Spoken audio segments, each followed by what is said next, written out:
Totally disregarded that sign that said stay on marked trails, huh? Yeah. Okay.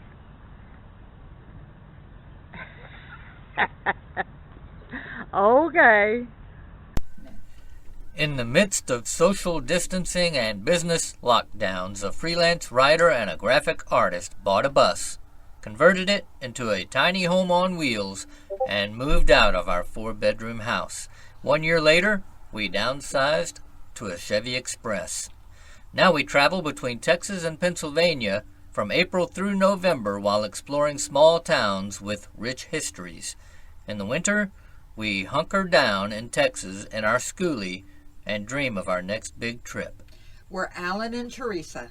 And we're rolling with our gnomies.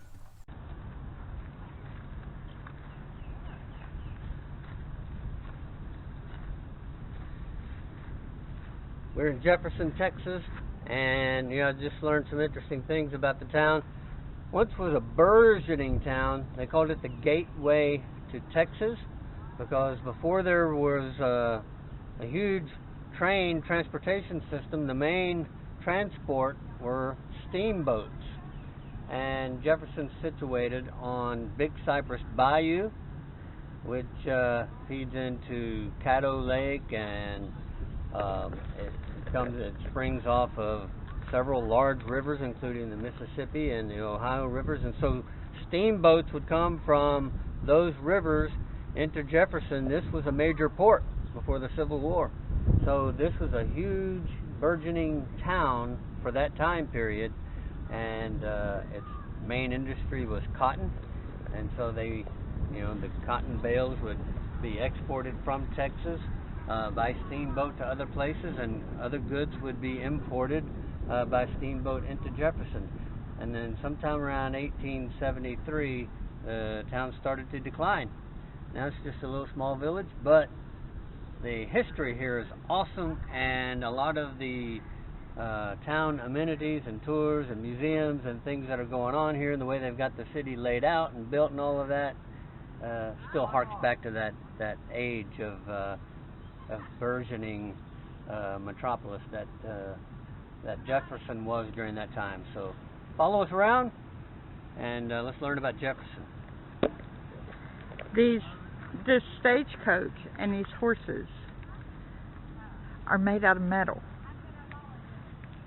but it's not one piece, it's multiple. It's like a patchwork. Pieces, even down to the tail. It's metal. It is so cool. Alan, stand up here. Now, Alan is 5'7" ish.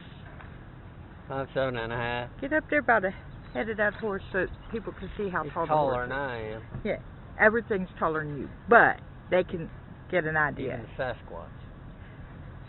Look, that Sasquatch got red eyes. You need to be afraid of him. Okay, let's go see this town. We're standing in front of the famous Excelsior House Hotel. It was built in the 1850s, and it's been in continuous operation since then. Built by Captain William Perry, who brought the first steamboat to Jefferson in 1844. And, there's been some famous people come and stay here, including President Hayes and Grant. And, of course, poet Oscar Wilde also came and stayed at this hotel. And this begins our tour here in Jefferson. We've got some other great things. And behind us here is the Atalanta. It's a private railroad car owned by Jay Gould, who was an American industrial and railroad tycoon. Contains original fixtures, and you can take a tour if you set an appointment. And go across the street to get the ticket. But neat little setup that they have.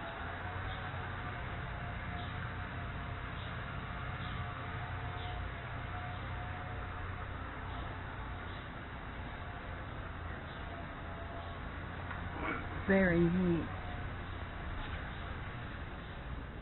grace in the windows. Yeah, nice.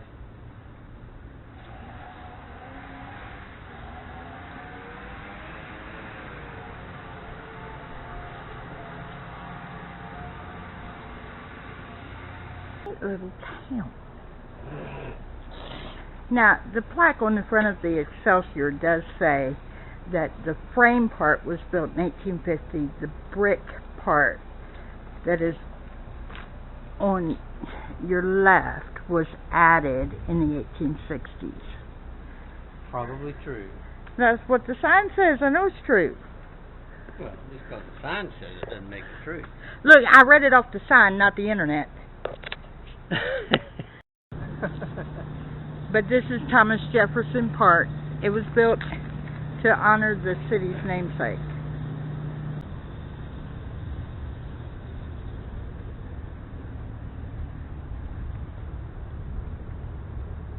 I think the whole town, in and of itself, is historic.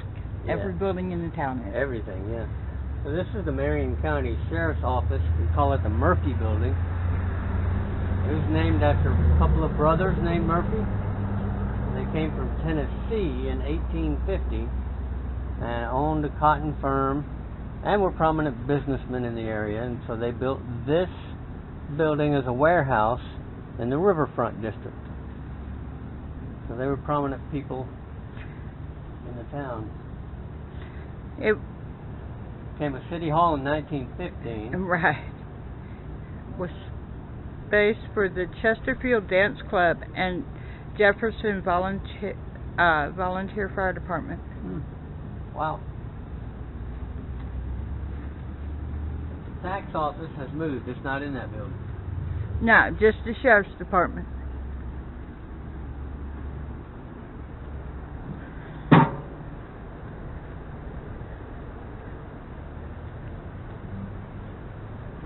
Wow.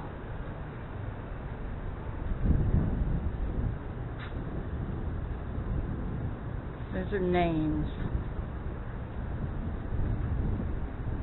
of POWs. POW and MIA soldiers.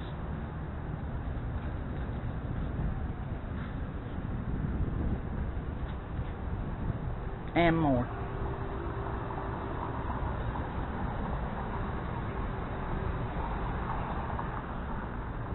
So here's the courthouse.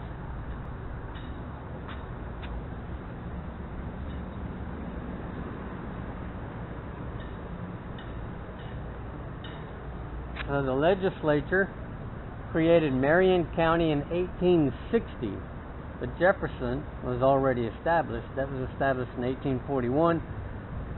But when the Texas legislature created Marion County, they chose Jefferson to be the county seat.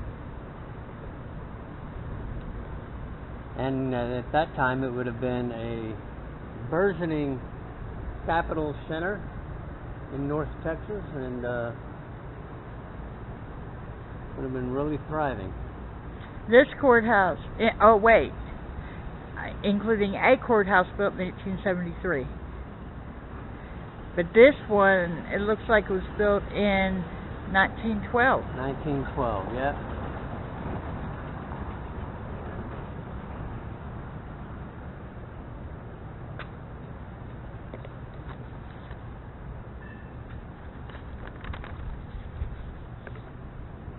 It's not the fanciest county courthouse we've seen in Texas, but it's pretty.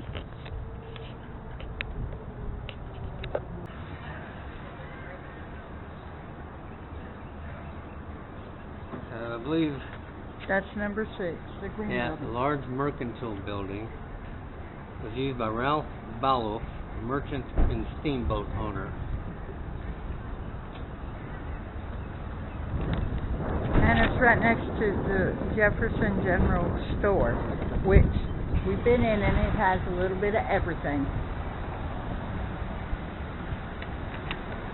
So this is historic McGarrity's Saloon, number 61 Dallas Street, the last of a row of former Mercantile buildings and warehouses.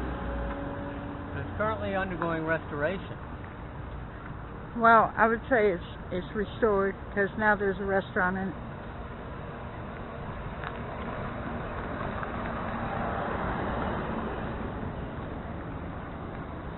Home of the award-winning Jefferson Junior Historian.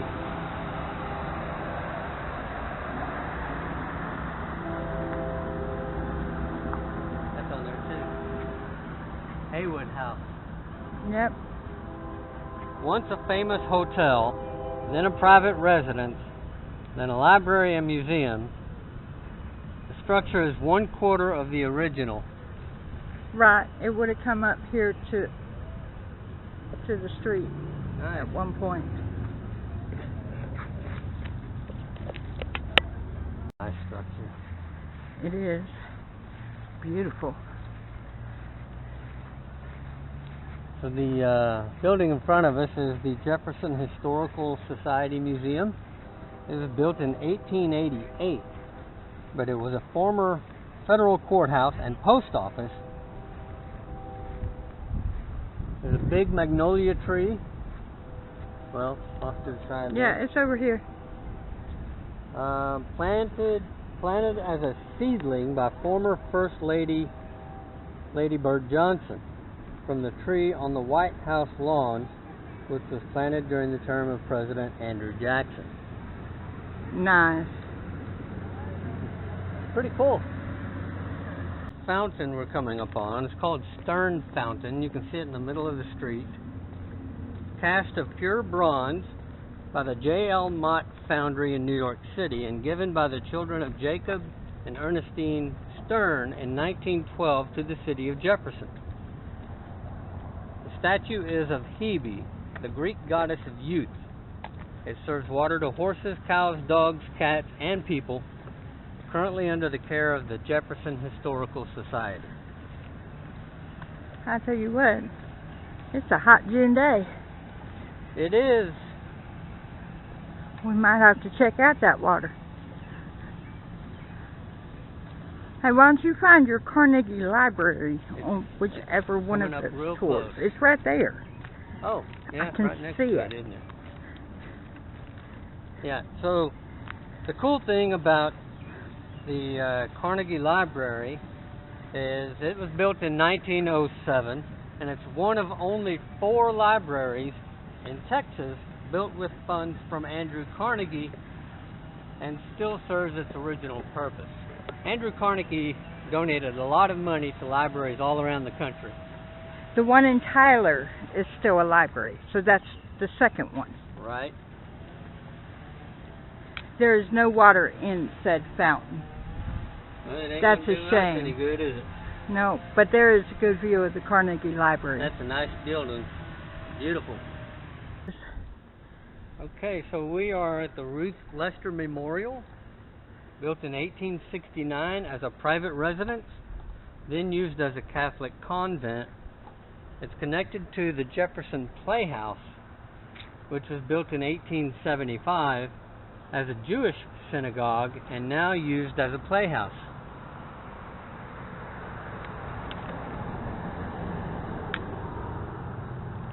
Look at that porch. Nice. Beautiful building. It is. And across the street is the First United Methodist Church, built in 1884. The congregation was formed in 1844 and first worshipped in a log cabin on the same property. Wow.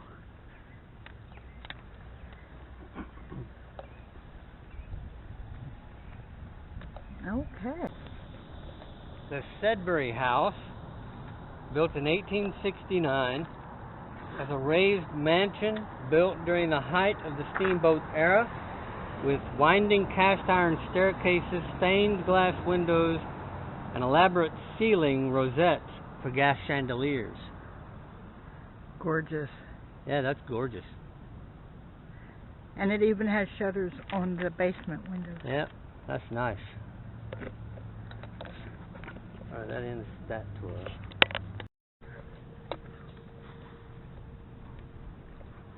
This is a gorgeous house called the Schluter House, built in the 1870s and represents iconic architecture of Jefferson, Texas for that time period, and it's still a private residence.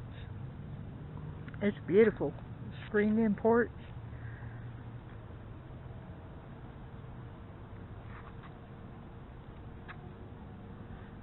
This one was built in 1860, according to the sign out front. Alright, let's see where he's walking to now, folks.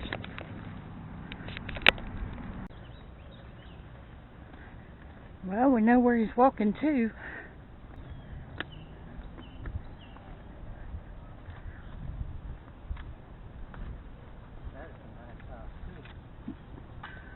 Yeah, I'm fairly certain that you're going to see that one, but I can't swear to.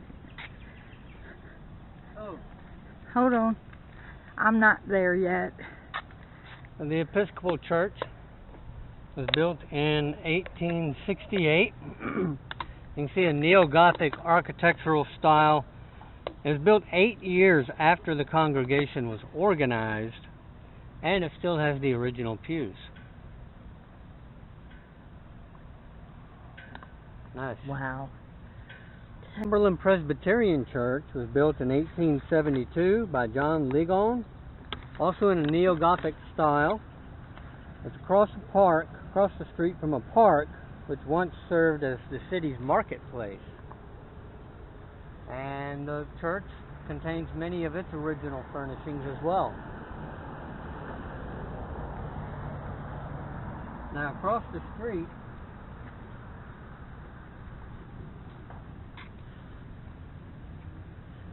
that brick house there. The stone house? Yeah, the stone house. Not the brick house, stone house. That's the Jefferson house,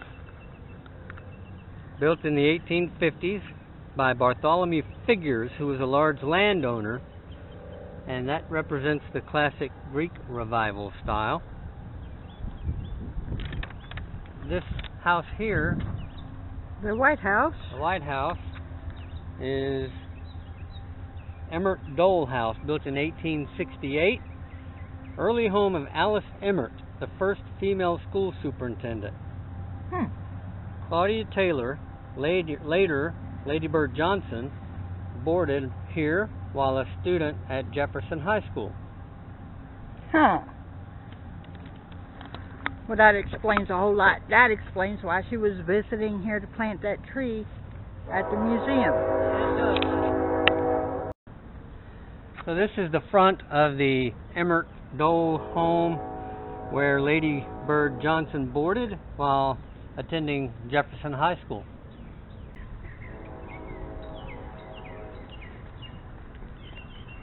And that train's still going.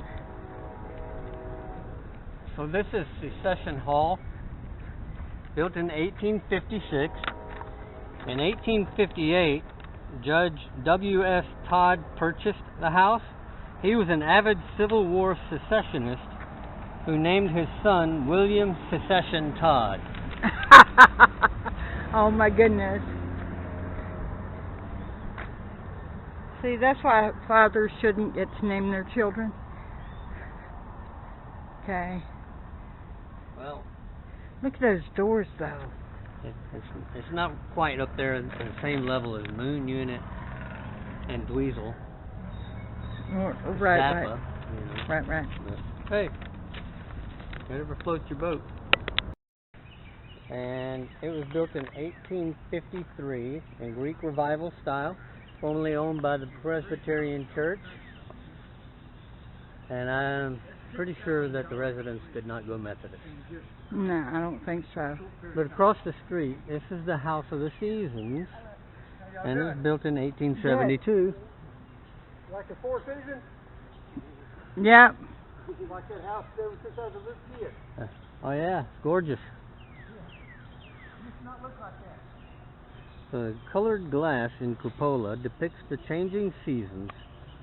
The Italianate structure was built by Benjamin Epperson, an attorney and large landowner. It's currently open for tours, and there's a carriage house in the back with a greenhouse behind it. It's a beautiful property. The whole thing is just gorgeous. Including its wrought iron fencing. Correctamundo. Now, we want to go down. And pretty rose bushes.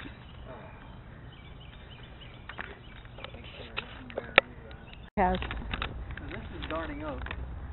Right. Okay. Let's go over here so I can see it.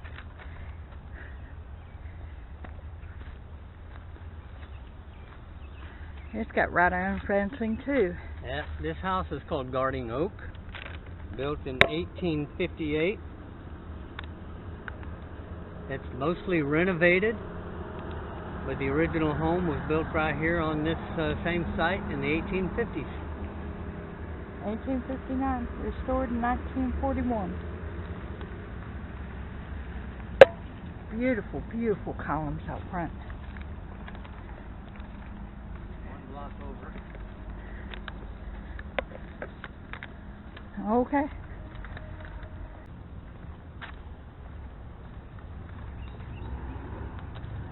Oh, pretty.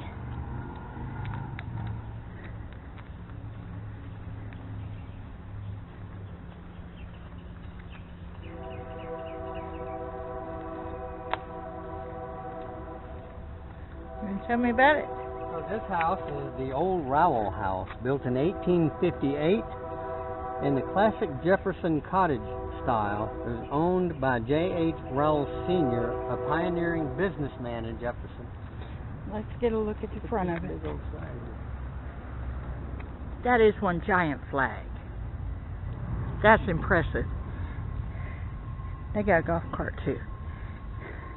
This is a town that likes golf carts. I've seen a bunch of them. Don't know that I've ever seen that many in a Texas town. And there's the front of the cottage. It's a big house to be a cottage, though. It doesn't look so big on this side, but you walk around and you can Right, right.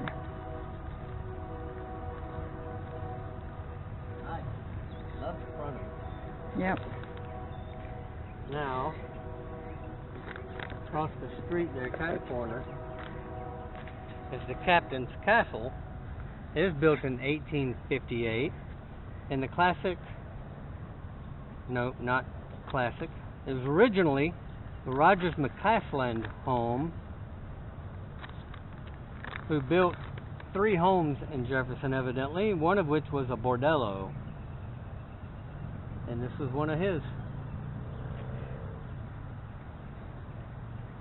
Well, no, this house was 3 homes.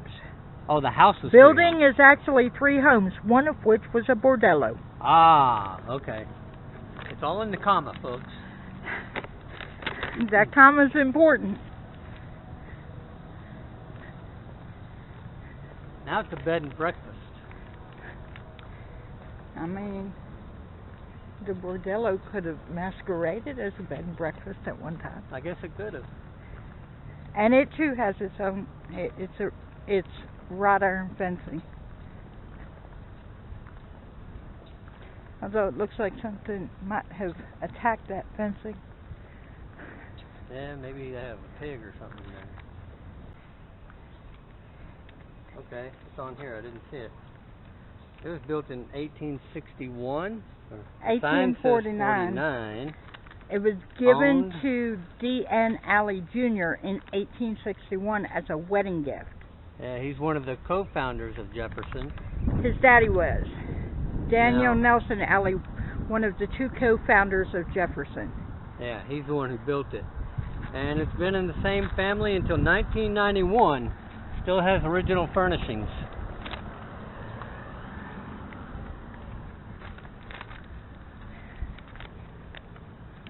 Oh, it's on there, okay.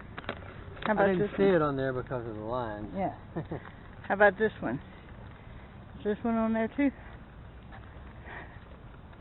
Yeah. This is a French townhouse. Oh, Built in sorry. 1861 by Dan Alley Jr., who inherited the house behind us. It's got Victorian architectural features and contains the original interior wood structures. Nifty. The French townhouse. So this is the side of the French townhouse.